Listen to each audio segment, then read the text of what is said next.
sky and a northern sunset and a place I can't forget. You go down home when the sun goes low. Head off the highway to a painted western sky. Walk down a worn path through the back door, cooking in the kitchen and the kettle is warm.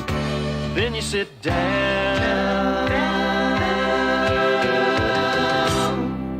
home.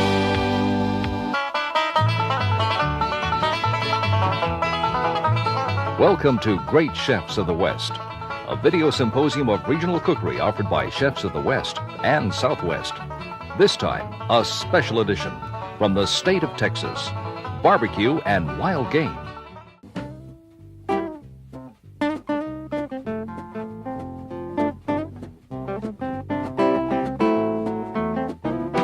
It's like a funny story that flops. To appreciate Kreitz Market, you have to be there. It began as a meat market in 1900. Today, Don and Rick Schmidt own it, but little else has changed. If you want sauce with your meat, bring your own. The reason is simple. When the Kreitz method of smoking was developed, barbecue sauce didn't exist. Beyond that, Kreitz offers a good example of Texas barbecue technique. At Kreitz, only post oak wood is used. They burn about 100 cords a year.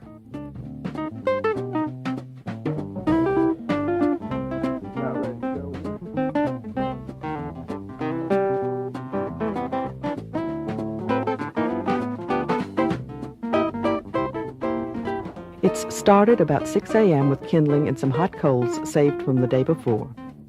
By 6:30 a.m. the meat goes on and is ready by 11. The meats include a beef cut called clod, pork loin, Kreitz's own sausage, and boned prime rib. The clods are beef shoulder. 12 to 15-pound pieces are squared off for more even cooking. They are seasoned with salt, black and cayenne pepper the day before smoking. 95% of Kreitz's sales is shoulder clod meat. The homemade sausage is 85% beef and 15% pork. It, too, is utter simplicity. A grain and flour binder is added and the sausage is seasoned with salt, pepper, and cayenne. After the rings are cased, the sausage is cooked twice. First, it is smoked in a small unit. When the sausage drips, it's done, then refrigerated overnight. The next day, it is put on the large pit and reheated for about a half hour. 2,500 to 3,500 rings are sold every day. But the shoulder clods go on first. Clods smoked the day before are placed furthest from the fire.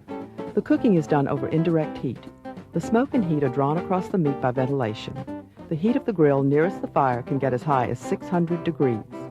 Hence, uncooked meat is started nearest the fire. The heat of the pit is affected by temperature and humidity.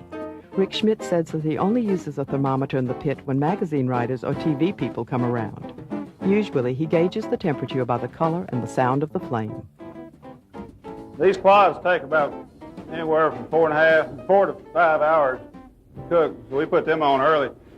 Later in the morning, we put on boneless prime rib and our pork to time them to get done somewhere around 11 o'clock. The pork loin takes about 2 hours to cook and the prime rib about 3.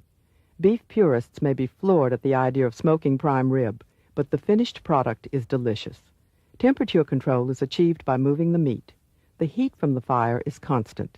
The proximity of the meats to the fire is the variable. It's an impressive juggling feat and one the Schmidts have obviously mastered.